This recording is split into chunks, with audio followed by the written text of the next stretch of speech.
Our technique of SVV assessment at certain angles of head tilt offers a standardized protocol to detect disturbances of the graviceptive function with higher redundancy compared to non-dynamic methods, representing an easy-to-perform technique in clinical practice.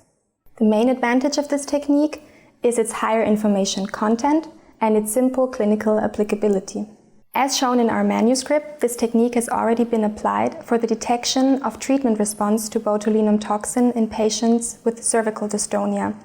Basically, this method can be used for the assessment of graviceptive dysfunction in a variety of diseases. The application of this method in patients with specific cortical lesions may help to localize cortical areas involved in graviceptive processing.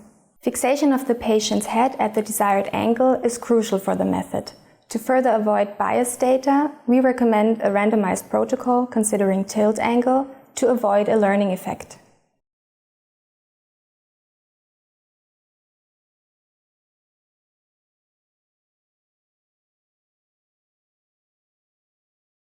Install the patient in a stable chair with a backrest and a head fixation unit. The fixation unit maintains the patient's head in a stable and defined position. It consists of an elastic headband and a U-shaped headrest, which can be fixed to each other using an adhesive strap. The headrest can be adjusted in the desired inclination angle by aligning it along the scale of a goniometer, which is attached to the chair's backrest. At the beginning of the experiment, adjust the headrest at a 0-degree inclination at sub-occipital height. Place the elastic headband on the patient's head and fix it with a screw on the back. Connect the two adhesive straps on the headband